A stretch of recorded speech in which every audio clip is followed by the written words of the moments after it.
안녕하세요, 라미나입니다. 오늘의 주제는 바로 트럼프입니다. 미국의 대통령이 트럼프로 당선이 되었습니다. 미국, 전 세계에서 가장 영향력이 있는 미국. 그 중에서 미국의 대통령 선거가 오래 있었고 그 대통령 선거에서 트럼프가 대통령으로 당선이 되었습니다. 당선이 되었는데 그것도 압도적으로 당선이 되어버렸습니다. 트럼프는 이렇게 2017년 미국의 45대 대통령을 넘어서 2025년부터 47대 대통령으로서 역할을 임할 것으로 보여지고 있습니다. 일단 미국을 보면 미국은 90년대 이전만 하더라도 전 세계 패권은 미국과 소련의 양강 구조였지만 90년대 이후 소련이 해체가 되면서 냉전 체제가 종식이 되었고 이에 미국과 소련의 양강 구조는 미국에 쏠리기 시작하게 되었습니다. 이렇게 미국이 독보적으로 치고 올라와 일강체제를 운영하게 되면서 이때 미국은 본격적으로 세계화를 추진하기 시작하게 되었습니다. 이전만 보더라도 미국은 석유와 달러를 연결하는 석유 거래는 달러로만 하게 만들어 페트로달러의 역할을 똑똑히 하기 시작하였으며 전 세계는 석유를 쓰려면 달러를 쓰고 이렇게 달러의 위상은 계속적으로 올라가기 시작하면서 달러는 중앙화 시스템을 만들어 버렸습니다. 이런 중앙화 시스템은 달러가 기축통화로서 우선이 되어버리는 결정적인 역할, 기반을 다지게 되어버리게 됩니다.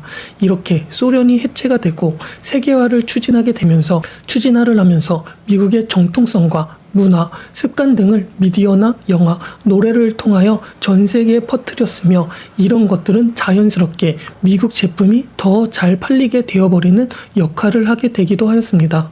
이렇듯 미국은 석유와 달러를 연결하면서 기축통화 역할을 하기 시작하였고 세계화를 시작하게 되면서 달러라는 것은 더욱더 큰 위상을 가지고 전 세계의 신용과 신뢰, 달러를 수출하는 데 큰 역할을 하게 되어버립니다. 이러한 탓인지 전 세계 국가들은 외환 보유고라는 개념으로 달러를 각 나라들은 비축을 하기 시작하면서 더욱더 달러는 절대적인 영향력을 끼치게 되어버리긴 하죠. 이러한 미국의 독보적인 횡보 덕분인지 몰라도 시간이 흐를수록 각 나라들 외환 보유고에 달러는 계속 쌓이기 시작하면서 미국이 이 달러의 가치를 결정하는, 즉 금리를 인상하는지 인하하는지를 결정을 할 때마다 힘이 없는 나라들은 본인의 나라의 의지와는 상관이 없이 망하기도 하면서 미국이 힘이 없는 나라들을 컨트롤하기 시작하게 돼버리기도 합니다. 즉 달러를 지휘할 수 있는 미국이 결국 전 세계를 지휘할 수 있도록 만들어버리게 된 것이죠. 이러한 세상이 되어버렸습니다. 그렇다면 이러한 상황, 달러가 중앙화가 돼버린, 세계화가 되어버린 이 세계는 과연 미국만 좋을까요? 미국만 좋다면 다른 나라들은 가만히 있지 않았을 것입니다. 그렇기 때문에 지금의 체계가 이루어질 수 있으며 많은 경제학자들도 이러한 현상, 달러가 세계화, 기축통화가 되는 세상이 미국만 좋다고 생각을 하고 있지 않습니다. 즉 이러한 달러의 중앙화가 이루어지면서 이러한 세계화가 이루어지면서 결국 전 세계적으로 시장의 규모는 확대가 되기 시작해버리다는 것입니다. 달러는 국가 간의 장벽을 허물어 버렸으며 가격의 경쟁을 통하여 소비자는 더 싸고 질 좋은 제품을 구매할 수 있게 되어버린 것이죠. 이것은 비트코인을 다루는 영상에서도 여러 말을 했지만 중앙화 시스템이라는 것, 이것을 이해해야 하는데 결국 탈중화가 되어버린 비트코인이라는 것이 가격이 오르는 것은 벽을 허물었기 때문입니다. 하지만 결국 이것을 이해했다면 중앙화라는 시스템도 결국 달러라는 중앙화가 엔화, 유로화, 원화만 쓰는 것이 아닌 전 세계적으로 달러를 쓰고 있어 버리게 돼버리니 국가 간의 화폐의 장벽을 달러로 허물 수도 있게 되어버리는 것입니다. 비트코인은 이러한 것들을 전자지갑과 인터넷만으로도 더 큰 시장으로 장벽을 허물 수 있게 되어버리는 것이고 말이죠. 달러는 미국이라는 주인이 있어 장벽을 허물어도 제한이 있고 컨트롤하는 누군가가 있지만 비트코인은 그 주인이 없고 컨트롤하는 사람이 없다는 것의 차이, 이것이 바로 이 차이를 만들어 버리게 되는 것입니다. 이런 것이 세계화입니다. 하여튼 달러라는 것의 세계화, 미국이 세계화를 만들게 되면서 이러한 장점을 만들기도 하게 된 것이죠.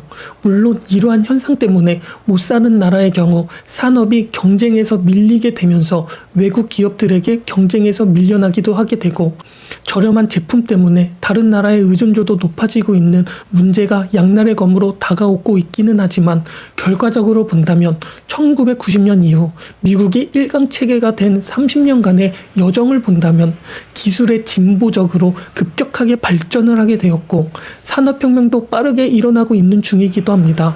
이러한 것들이 이와 같은 것 때문에 일어나 버렸으니 경제성장을 일궈낸 것을 부정할 수는 없게 되어버리는 것이죠. 따라서 미국은 패권을 강화하고 다른 나라들은 낙수 효과로 인하여 번영을 하기도 하는 이러한 시대가 나올 수도 있게 되었던 것이죠. 하지만 이것은 아마 트럼프가 45대 대통령이 되기 이전의 이야기, 잠깐의 이야기였습니다. 왜 그럴까요? 왜일까요? 이러한 미국의 세계화가 균열이 나기 시작이 되었고 이것은 미국이 2016년 대선에서 모두의 예상을 깨버리고 공화당의 트럼프가 대통령으로 당선이 된 것이 결정적이었습니다. 당시 미국은 중산층의 몰락과 함께 양극화가 사회적 이슈가 되던 시절이었고 힐러리는 이러한 것들을 이용하여 저소득 고용 창출과 복지 예산을 늘리자는 공약을 내세우기도 하였습니다. 하지만 트럼프의 경우 반세계화, 반이민 정책, 그리고 미국 우선주의를 외치기 시작하였고 결과는 트럼프가 승리하였고 아이러니하게 세계화의 흐름을 거스르고 미국 우선주의와 반세계화를 외친 건 다름이 아닌 미국 중산층들이었습니다. 왜 좋은 평화로운 시대에 평화롭게만 지낼 줄 알았던 미국인들이 세계화를 부정하고 싫어했을까요? 트럼프가 왜 대통령이 되었을까요? 이것은 어찌 보면 간단한 이야기일 수도 있을 것입니다. 미국인들은 지난 30년간의 세계화를 통하여 일자리를 잃게 되었고 급여가 삭감되었기 때문일 것입니다. 그렇다면 왜 그들은 일자리를 잃게 되고 급여가 삭감이 되었을까 생각을 해보면 이 해답은 인구가 세계 1위였던 중국에게 있었습니다. 2017년, 2018년 당시 미국이 중국의 무역 적자 규모로 마이너스 8천억 가량의 달러를 낸 것이 대표적입니다. 이 당시 미국은 중국에게 최악의 무역 적자를 기록하게 되기도 하였죠. 중국은 세계화 기간 동안 저렴한 인건비를 가지고 세계의 공장을 자처하며 전 세계 제조업 일자리와 고용에 타격을 입히게 되는 것이었습니다. 즉 모든 기업들이 중국이 인건비가 저렴하다는 이유로 중국에 공장을 세워 중국인의 노동력을 쓰면서 제품을 만들고 그 제품을 각 나라에 판매를 하게 되어버린 것이죠. 그렇게 되어버리니 미국에 지어야 될 공장들이 사라지게 되고 노동력도 필요 없게 되니 인건비도 줄어들게 되는 현상이 나타나게 되어버린 것이 바로 세계화였습니다. 이렇게 되니 미국인들은 세계화를 좋아할 일이 없었죠. 이러한 것들이 30년 동안 지속이 되니 분노가 쌓이기 시작하였고 그 분노는 처음에는 미국으로 향하였지만 알고 보니 중국이었고 중국으로 화살이 쏟아지게 되면서 이러한 것들을 트럼프가 잘 알아차리고 활용을 하게 되면서 미국 우선주의가 선거에서 먹히게 되었던 것입니다.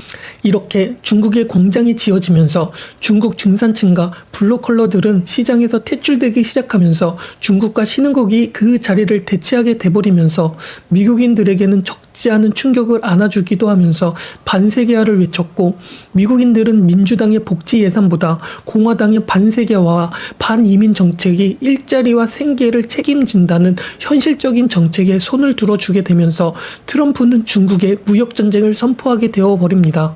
누구는 이러한 디테일한 사정이 있는지도 모르고 많은 언론은 여전히 트럼프를 악동이나 괴짜 같은 격한 표현으로 폄하를 하기도 했지만 트럼프는 미국인들, 미국에게 있어서 시대의 흐름과 본질을 꿰뚫었으며 추진력을 지닌 대통령으로 기억을 할 수 있을 것입니다. 따라서 트럼프 시대를 언론에서 묘사를 하는 것처럼 비정상적인 행보로 정치를 하는 그러한 대통령이라고 생각을 하는 것보다는 미국의 바탕을 이해하면서 미국인들이 바보도 아니고 왜 트럼프가 이번에 압도적으로 대통령이 되었는지 알 필요도 있는 법입니다. 트럼프가 내세운 경제통상 공약이 우리나라 입장에서 보기에는 트럼프의 예측 불가능하다는 것이 시장에 불확실성을 준다는 것이 단기적으로는 악재인 것은 분명하겠지만 그러나 기존 체제 유지를 지향하는 민주당의 횡보보다는 이 변화를 바꿀 필요가 있는 공화당 쪽 트럼프 행정부가 우리나라의 안보에 있어서 더 많은 기회를 제공할 수도 있을 것입니다. 또한 트럼프가 이제 집권을 시작하면 관세 정책, 미국 우선주의 정책으로 인하여 인플레이션이 더 오르게 되면서 금리가 오히려 인상이 될 수도 있다는 전망이 이미 여럿 보고가 되고 있고 이로 인하여 우리나라의 경우 미국의 금리 인상은 매수뿐만 아니라 부동산 시장에 하방 압력을 줄 수 있는 것으로 어쩌면 당연하고 기정사실화 될 수도 있을 것입니다. 그렇다면 트럼프 2기라고 불리는 47대 대통령의 외교 안보와 경제 통상 측면만 보았을 경우 주요 정책은 과연 무엇이 있을까요? 알 필요가 있습니다. 이것을 한번 짧게 요약해 보도록 하겠습니다. 외교 안보 부분에서 미국 우선주의를 실행할 예정이기에 트럼프 1기와 비슷한 상황이 될 가능성이 높으며, 이것은 즉 30년 동안 일어난 세계화가 또 끊어질 가능성이 높다고도 해석이 될 수 있습니다. 또한 이러한 미국 우선주의 때문에 미국 우선 이익에 기반한 거래적 동맹으로 재편이 될 것이고, 미국의 군사, 경제 자원의 해외 투입도 최소가 될 것입니다. 이에 우리나라의 경우 주한 미국 방위비 부담금이 10배 정도 더 늘어날 것으로 예상하고 있기도 합니다. 하지만 우리나라가 이러한 거래를 성립하지 않을 경우 주한 미국은 모두 철수를 할 예정일 가능성이 높고, 이에 한반도 북핵 위험에 노출이 될 가능성도 있게 되어버립니다. 이러한 지정학적 불안 요인은 바로 증시에, 부동산에 타격이 될 것으로 보여지고 있기도 하죠. 또한 미국의 경우 한국의 자체 핵보유, 무장에 대해서 긍정적인 입장을 보고 있으며, 정권에 따라 한반도 외교가 다시 복원될 가능성이 있습니다. 우리나라뿐 아니라 전 세계적으로 보았을 경우 기타 나토나 WTO 등 다자주의 체제의 위상은 위축이 될 것으로 예상되고 있으며, 미국에 대한 국제사회 신뢰도 하락할 것으로 보이고 있습니다. 즉, 미국의 우선주의로 혼자 잘 살겠다고 선포하고 있다고 할 수 있는 것입니다. 중국은 이것을 기회로 다자주의 주도국을 자치하는 동시에 강력한 대미 정책을 추진할 것으로 보여지고 있기도 하죠. 또한 우크라이나 러시아 전쟁은 종전이 될 가능성이 높으며, 사실상 우크라이나에 대해 일방적으로 양보를 요구할 것으로 보여지고 있습니다. 만약 미국이 우크라이나에게 전쟁을 하지 말라고 협박을 해도 종전이 되지 않는다면 우크라이나의 무기 지원은 중단이 될 것이고, 우크라이나는 이미 자신의 땅을 뺏겨 있는 상태임에도 딱히 돌파구가 없는 상황일 것입니다.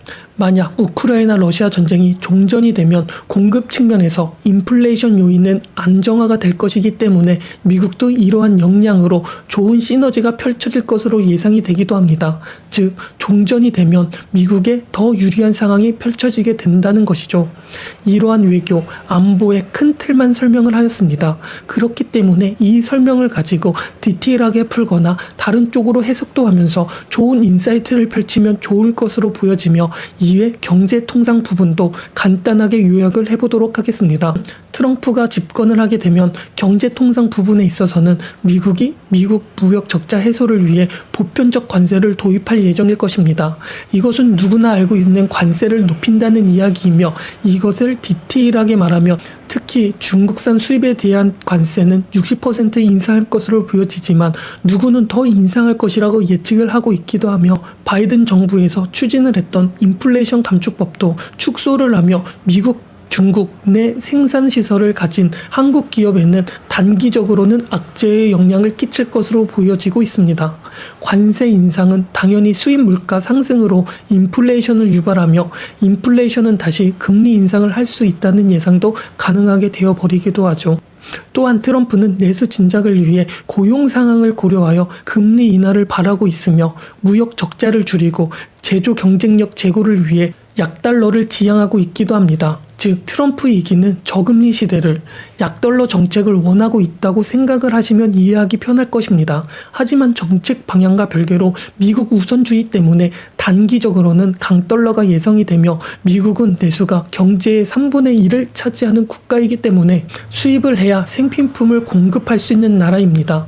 트럼프는 관세를 인상하면 수입물가 안정으로 인플레이션이 유발이 되고, 감세 정책도 국채 증가로 금리 인상이 자극이 되고, 반이민 정책은 이민 노동자의 감소로 인건비가 상승을 하여 인플레이션이 증가하기도 하고, 즉 인플레이션을 유발할 경우 금리 인하는 점점 늦춰질 것으로 보여지는 것입니다. 하지만 트럼프의 경우 시장의 흐름과 별개로 금리 인하를 계속 압박할 것으로 보여지며, 미국 우선주의로 인한 안전자산 선호로 강달러가 나와도 약달러 정책을 펼치기 위하여 일본 통화 가치 인상을 압박할 가능성도 생각을 할 필요가 있습니다.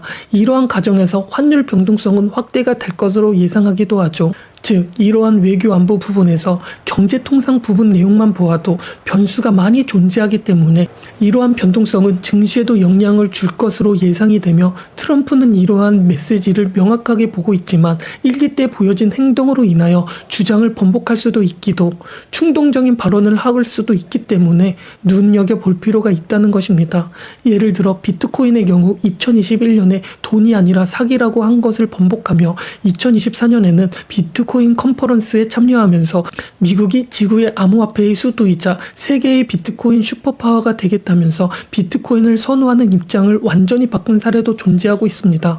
또 총기 구입 연령을 상향시켜 규제를 강화하겠다고 했다가 총기 소유를 옹호하기도 하면서 말을 바꾸기도 하는 이러한 변덕스러운 태도는 자신에게 이익만 되면 그에 맞는 입장을 바꿀 수도 있는 그의 사업가 기질, 비즈니스 마인드가 변수로 보여지고 있습니다.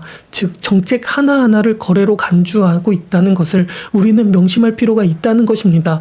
이게 변동성을 만들고 주식시장에 변화를 줄 수 있다는 것이죠. 이 정도만 알아도 트럼프를 어느 정도 이해는 할 수 있는 게 아닌가 싶고, 이것 외에도 제가 올린 이전 영상 트럼프가 당선이 된다면 어떤 일이 일어날까 관련 영상도 참고해 주시면 왜 비트코인을 트럼프가 옹호하는지, 딥스테이트 세력을 트럼프가 왜 싫어하는지도 자세하게 알 수 있을 것입니다. 이것을 좀 더 이야기를 하면 비트코인이라는 게 신흥 세력입니다. 트럼프는 정치를 해야 하는데 딥스테이트 혹은 그림자 정부, 즉 기득권이 움직이는 세상을 좋아하지 않습니다. 왜? 정치를 하는데 돈이라는 것이 정치에 영향을 주고 트럼프와 다른 방향성으로 나아갈 수도 있고 트럼프를 리모컨질할 수도 있게 되어버리기 때문에 트럼프는 싫어할 수밖에 없는 것입니다. 이러한 기득권들의 돈을 빨아들이는 가장 좋은 방법은 보수적인 돈을 진보적인 방법으로 갈아치우는 것이 가장 빠르게 기득권을 처단할 수 있는 것이 되어버리는 것입니다. 이것을 트럼프는 이용을 하면서 비트코인을 인정해 주기도 하는 것입니다. 그렇다고 트럼프가 비트코인을 화폐로 인정을 할까요? 그렇지는 않을 것입니다. 그냥 자산으로 인정을 할 뿐입니다. 이것을 이해하셨으면 좋겠습니다. 자산으로 인정을 하는 것과 화폐로 인정하는 것은 정말 큰 차이가 있다는 것 말이죠. 이러한 디테일한 내용을 이전 트럼프 영상에서 다루었으니 내용 괜찮으셨으면 이전 영상도 시청해 주시면 감사하겠습니다.